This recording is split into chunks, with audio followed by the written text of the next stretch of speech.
Hello guys, आज हम start कर रहे हैं बहुत इंपॉर्टेंट टॉपिक फैक्टराइजेशन, जो कि बहुत ज़्यादा इंपॉर्टेंट है। अब ये माइक छीन रही है, तो इसको परी को हैंड ओवर कर देते हैं। लो, आ रही है इसकी मम्मी अभी। ठीक है, तो फैक्टराइजेशन क्या है? जैसे मान लो मैंने एक नंबर लिखा 30। कोई मुझे बताएगा 30 के फैक्टर क्या होते हैं? फैक्टर्स मतलब किस किस के टेबल में आता है? 1 के, 2 के, 3 के, 4 के, 5 के, 6 के, 7 के, 8 के, 9 के, 10 के, 15 के, 13 के। इसका मतलब ये होता है कि अगर मैं 30 को इनमें से किसी भी नंबर से डिवाइड करूंगा तो पक्का पक्का पूरे पूरे डिवाइड होंगे, मतलब रिमाइंडर 0 आएगा। इसका मतलब होता है फैक्टराइजेशन। तो यार यहां तक तो हमने बचपन में सीखा था कि फैक्टराइजेशन कैसे करते हैं, एलसीएम लेके फैक्टराइजेशन करते हैं। लेकिन दिक्कत कहां आती है? जब ऐसे नंबर्स लिखे होंगे 2x + 4 और मैंने बोला आपको क्या करना है, इसको फैक्टराइज करना है। क्या करना है? इसको फैक्टराइज करना है। तो इसे इसके फैक्टर्स निकालने हैं। इसका मतलब क्या है? मुझे ऐसी डिजिट्स बता दो कि ये डिवाइड हो जाए उससे। बताओ, मतलब कि अगर मैं डिवाइड करूं ना तो डिवाइड हो जाए और रिमाइंडर कुछ ना बचे। क्या? 2। वाह, बहुत बढ़िया, इसने सही बताया। 2x नहीं आएगा। पूछो, मैं बता रहा हूं। अगर मैं इसे 2 से डिवाइड करता हूं तो जब आप डिवाइड कर रहे हो तो देखो ध्यान से, क्या आप इन्हें अलग अलग लिख सकते हो 2 को? तो ये x 2 से 2 कट गया और ये आ गया। इसका मतलब 2 से डिवाइड हो गया। एक और इसका एक फैक्टर है, क्या? x + 2। मतलब इसके फैक्टर निकालते कैसे? आप 2 कॉमन ले लो और आप यहां लिख दो x + 2। यार ये कॉमन लेना सबको आना चाहिए। खाओ मत उसे, ठीक? मत खाओ। 2x + 2 मतलब कॉमन निकालना आता है तुम लोगों को? वैसे जैसे मैं बोलूं 10x + 15, तो आप मुझे बताओ, सिद्धार्थ आप बताओ, 10 और 15 में कॉमन फैक्टर कौन सा है? किसके टेबल में दोनों आते हैं? बहुत बढ़िया, 5। तो आप इसको 5, अगर मैं इसमें से 5 बाहर निकाल रहा हूं, मैं इसमें से क्या बाहर निकाल रहा हूं? 5 अगर मैं बाहर निकाल रहा हूं तो यहां पे क्या बचेगा? 2x। और यहां पे क्या बचेगा? 3। मतलब जब मैंने 5 को बाहर लिया तो इस नंबर को 5 से डिवाइड कर दो तो कितना बचा? 2x। इस नंबर को 5 से डिवाइड कर दो तो 3। समझ गए ना? अब देखो, अगर मैं दोबारा मल्टीप्लाई करता हूं, वो गाड़ लिया पेन, उसने गाड़ लेगी वो, खोल के मत दिया करो। इसको इससे मल्टीप्लाई करता हूं तो क्या यही आएगा? इसको इससे मैं मल्टीप्लाई करता हूं तो क्या यही आएगा? That is called factorization. अब मैं क्वेश्चन लिखता हूं फिर आपको कराता हूं, ठीक है? तो मान लो मैंने आपको बोला 5xy, मैंने बोला इसके क्या क्या फैक्टर हो सकते हैं?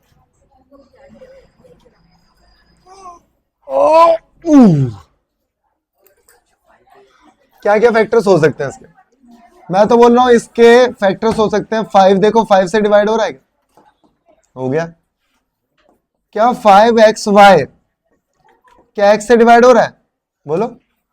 बिल्कुल हो रहा है।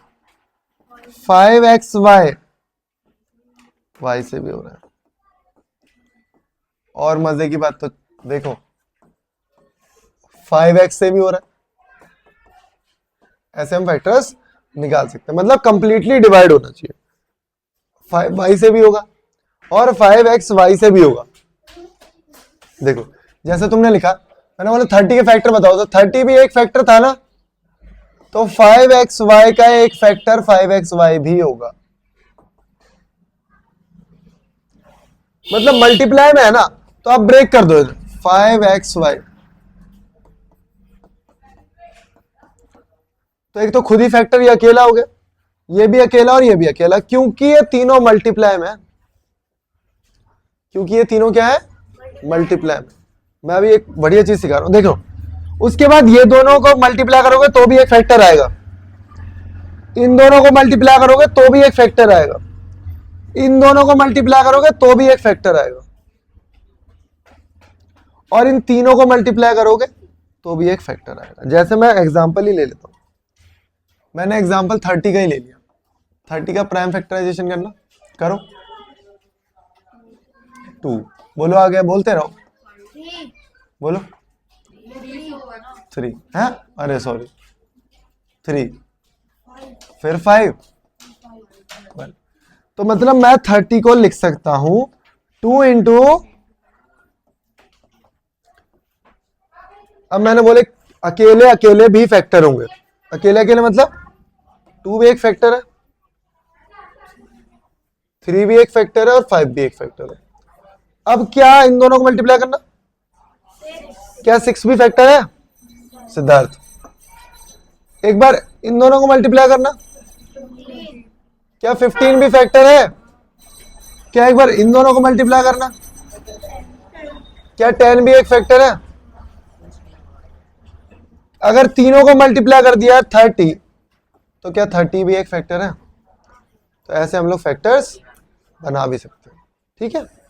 अब ये क्वेश्चन इसको कई बच्चे आसान तरीके से भी कर देते हैं, मतलब जिनकी पकड़ अच्छी है पढ़ाई पे, और नहीं तो मैं बच्चों वाले तरीके से तो कराऊंगा ही आपको।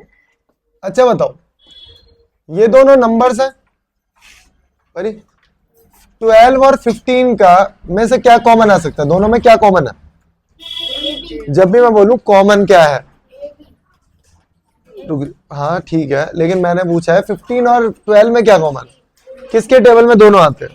3 के टेबल में दोनों आते हैं। 3 में कॉमन ले सकता हूं दोनों में से, ए और बी भी कॉमन है, दोनों के पास ए है क्या? अब बोलेंगे ए स्क्वायर बाहर निकाल लो, ए स्क्वायर बाहर नहीं निकाल सकता, क्यों? इसके पास ए स्क्वायर है क्या? नहीं, उसके पास अकेला है। एक ए बाहर निकाल लिया दोनों में से, और एक बी भी बाहर निकाल सकता हूं। अब दिमाग लगाना है, बताओ 12 था, 3 बाहर निकल गया तो 4 बचेगा, मतलब दिमाग लगाना है किससे मल्टीप्लाई करूं जो बाहर आ जाए। ए बाहर निकाल लिया, एक तो बचा, बी एक ही था बाहर निकल गया, प्लस पर ही 15 था, बहुत बढ़िया यार, क्या बात है, बड़े तेज हो गए। ए बाहर निकाल लिया मैंने, तो बताओ क्या बचेगा? बी बचेगा। अरे बी भी तो बाहर निकाल रखा है, बी 2 है ना मेरे पास, यहाँ पे कितने बी है? 2 बी है। तो इसको आप मतलब बुक में देखो कैसे करा रखा है, यहाँ लिखा है 12 ए स्क्वायर बी, इसका एलसीएम लिया 2 इंटू 2 इंटू 3, फिर लिखा ए इंटू बी, ठीक है। फिर लिखा 15 ए बी स्क्वायर, 15 का लिखा 3 इंटू 5, ए इंटू बी इंटू बोलो बी, ठीक है। फिर देखा कॉमन क्या क्या लिख सकते हैं, मैंने देखा 3 कॉमन है क्या? बाहर निकालो। ए कॉमन है क्या? बाहर निकालो। बी कॉमन है क्या? बाहर निकालो। तो बचा क्या क्या? 4 और ए, प्लस इसमें क्या बचा? 5 और बी। लेकिन ये बिल्कुल बकवास तरीका है, आपको करना यही सीखना है यार। भाई साहब आपको आया समझ? ठीक, हाँ समझ रहा है चीजें यार। और रीडिंग करी थी तुमने उस दिन? करी थी, करनी है रोज। आप वैसे भी कर सकते हो यार, घर पे भी कर सकते हो। देखो मैं चाहता हूं तुम 1 महीने बाद ना थोड़े से तगड़े हो जाओ, इंटेलिजेंट हो जाओ। एक और क्वेश्चन है, क्वेश्चन तो खैर बहुत सारे हैं, थोड़े से टफ होते जाएंगे। वैसे तो मैं बोलूंगा आरडी शर्मा में से करना चाहिए आप लोगों को, ठीक है, लेकिन पहले एनसीईआरटी कर लो। क्यों करनी है? चलने दो, क्या दिक्कत है? देखो ध्यान से, क्या मैं बाहर निकाल सकता हूं तीनों में से? पहले हाँ बिल्कुल ठीक। कोई कह रहा 3 निकाल लो, क्या 14 के अंदर 3 है सिद्धू बाजी? क्या बाहर निकाल सकता हूं तीनों में? क्या कॉमन फैक्टर है? कॉमन फैक्टर का मतलब एचसीएफ क्या है ये याद रखो। 2 बाहर निकाल सकता हूं, तुम तो लेट आई हो ना। 2, अच्छा इसमें से जो भी मिनिमम पावर हो बाहर निकाल लो। एक्स तीनों के पास है ना, किसी पे कम किसी पे ज्यादा, तो सबसे कम है जो बाहर निकाल लो। बाहर निकाल लिया। अब बताओ भाई, यार 10 में से 2 बाहर आ गया, बचा कितना? 5। एक्स स्क्वायर बाहर आ चुका है, तो मतलब आप 1 लिख सकते हो। सिद्धू नीचे नींद आ रही है तो बाहर, मतलब बाहर कह रहा हूँ यार, सॉरी, अंदर लेट जाओ। थक गया क्या? सोया नहीं आज? सोया नहीं, नींद आ रही है सीधी। इधर देखो, ये 18 है, 18 में से 2 बाहर आ गया तो बचा क्या? 9। और यहाँ पे x, क्यों? कितने x है मेरे पास? 3, 2 बाहर आ गए, बचे कितने? प्लस 14 है, 14 में से 2 बाहर निकालो, 7। वाओ नाइस यार। और x कितने हैं बाहर? यहाँ कितने हैं? 4x है, 4, 2 बाहर आ गए, बचे कितने? x square. अब याद करो, जब हम लोग क्या सीखते थे, देखो तो, अगर मैं इसको, इस पूरे को इससे मल्टीप्लाई करूंगा तो क्या ये आएगा? 5 2 ज़ा 10 x स्क्वायर। अगर मैं इस पूरे को इस पूरे से करूंगा तो 18x क्यूब आएगा ना? पर नहीं आ रहा, जुकाम हो रहा है तुम्हें? तो यार फुल वो एक आध जैकेट और पहनो दीदी आपको। इसको करेंगे तो क्या ये आएगा? आ भी रहा है, वेरीफाई भी हो गया। ये है फैक्टराइजेशन। अभी तो और भी अच्छी सिखाऊंगा फैक्टराइजेशन। मिडिल टर्म स्प्लिट सिखा रखी है मैंने? तुमने तो सीखी होगी, कोई बात नहीं, दोबारा सिखा दूंगा, ठीक है? एक और क्वेश्चन लगाता हूं। अब देखो, अगर मैं बोलूं ऐसे तुम्हें नंबर्स दिखे तो आप इनको पेयर वाइज कॉमन लेना। कैसे कॉमन लेना है? पेयर वाइज, मतलब इन दोनों में से कॉमन निकालो और इन दोनों में से कॉमन निकालो। अब ध्यान से देखना ऐसे, इन दोनों में से क्या कॉमन आएगा? परी 2 और y, बहुत बढ़िया। y दोनों के पास था ना, बाहर निकाल लिया। 2 दोनों के पास था, बाहर निकाल लिया। यहां क्या बचेगा फिर? x। यहां पे 1, जब वो चीज बाहर निकाल ली ना तो 1 बचेगा उसकी जगह। बस इतना दिमाग लगाया करो कि जब मैं इसको अंदर भेजूंगा तो क्या ये आ रहा है, इसको इससे 1 से करेगा, ये आ रहा है, ये दिमाग लगा करो, ठीक है? इसमें से क्या कॉमन निकाल सकता हूं? 3, तो क्या बचेगा यहां? बहुत बढ़िया। अब देखो एक चीज और, अगर तुम्हें ऐसा लग रहा है कि अभी भी कॉमन आ सकता है इसमें, ये दोनों के पास है ना, बाहर निकाल लो इसे। और यहां क्या बचा? 2y। यहां क्या बचा? 3। ये हो गया फैक्टराइज। अब याद करो, हम क्या सीखते थे? हम बैक सीखते थे। बैक कैसे सीखते थे? इधर देखो, ये क्वेश्चन लिखा हुआ आता था और हमें बोलते थे सिंप्लीफाई करो उसे। तो परी क्या करते थे? इस पूरे को इस पूरे से करते थे। याद आ रहा है कुछ? फिर प्लस 1 को इस पूरे से करते थे। फिर इस x को इससे करो, बोलो क्या आएगा? 2xy plus 3x plus 2y plus 3। अब ये दोनों इधर उधर लिखे हुए हैं, बस आंसर तो वही है ना। ऐसे मतलब हमें पहले ये सिखाया गया कि इनको सिंप्लीफाई कैसे करना, अब हमें कॉन्साइज फॉर्म में बताना है, मतलब फैक्टराइज करके, ठीक है? तो मैं आपको 4-5 क्वेश्चन दे रहा हूँ, अब लगा के बताओ कैसे होंगे वो, ठीक है? ओके, तो यहां देखो 36 और 12 मुझे दिख रहा है, क्या कॉमन ले सकता हूं? 2 कॉमन, तो मैं 3 भी ले सकता हूं, 4 भी ले सकता हूं, 12 लेंगे। 12 देखो, जैसे परी ने बोला 2 कॉमन ले लो, तो यहां मैंने देखा 2 कॉमन लेके यार ये बचा। फिर मैंने देखा यार अभी भी 2 कॉमन आ रहा है, अभी भी 2 कॉमन आ रहा है। फिर परी ने बोला 2 एक बार और कॉमन ले लो, मैंने देखा यार फिर 3 कॉमन आ रहा है, तो 2 इंटू 2 इंटू अब 3 भी कॉमन ले लो। तो इतना क्यों दिमाग लगा रहे हो भाई? यार कॉमन लेना नहीं आता, मतलब सिद्धार्थ के अलावा किसी को नहीं आता। 12 कॉमन आ जाएगा और x प्लस 3 आएगा। 22 और 11 किसके टेबल में आते हैं? दोनों 11। यहां बचेगा 2y।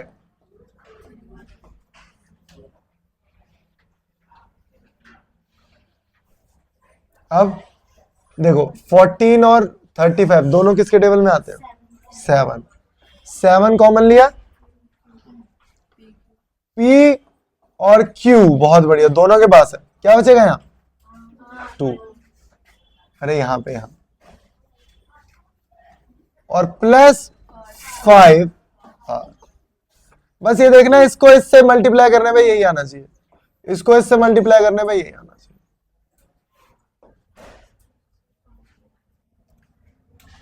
ठीक है, ये भी आसान क्वेश्चन है। दोनों में से क्या कॉमन आएगा? क्या कॉमन आएगा?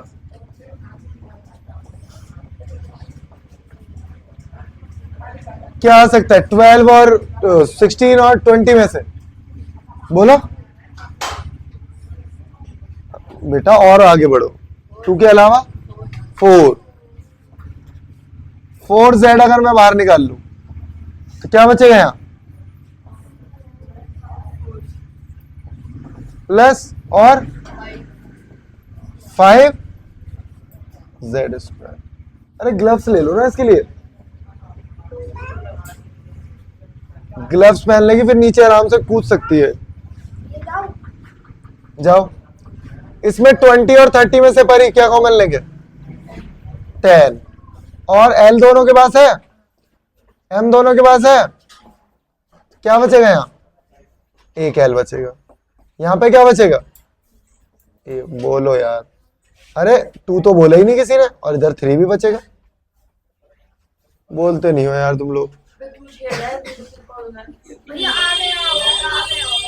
अब ठीक है, ये देख लो, ठीक है।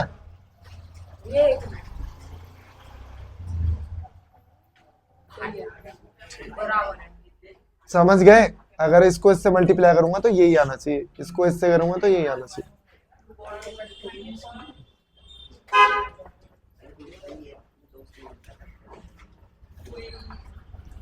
यहां देखो, हो सकता है ये थोड़े टफ लगे, उसके बाद फैक्टराइजेशन कराऊंगा मिडिल टर्म स्प्लिट, जो एट्थ वाले कर रहा हूं। 8th वालों को तो आनी चाहिए। 9th में एक्सरसाइज भी है 2.4 है शायद फैक्टराइजेशन की, है ना, तो वो करनी है। और देखो तुम लोग जब सीख जाओगे ना, तुम बोलोगे 9th के क्वेश्चन कर लिए हमने इतने आसान, बच्चों वाले, बहुत आसान क्वेश्चन है। तो ध्यान से देखो। अच्छा, इन दोनों में क्या कॉमन आ सकता है? x। तो बचेगा क्या? फोकस नहीं है यार, बिल्कुल भी फोकस नहीं है। इन दोनों में क्या कॉमन आ सकता है? क्या ये दोनों कॉमन दिख रहे हैं मुझे? बाहर निकाल लो। अरे वो हटा लो यार वहां से, नहीं तो वो खा लेगी। पटाखे हटा लो, पटाखे मुंह में डाल लेगी, वो खा लेगी, भर लेगी। बताओ इन दोनों में से क्या कॉमन आ सकता है? 3। और क्या है दोनों के पास? x। क्या बचेगा?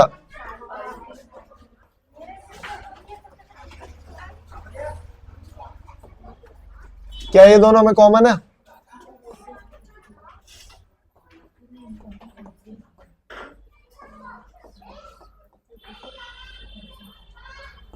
ऐसे क्वेश्चंस आप लोगों को करने हैं बहुत अच्छे तरीके से। पार्ट 2 में हम लोग सीखेंगे मिडिल टर्म कैसे स्प्लिट करना है, वो सारी चीजें सीखेंगे, ठीक है।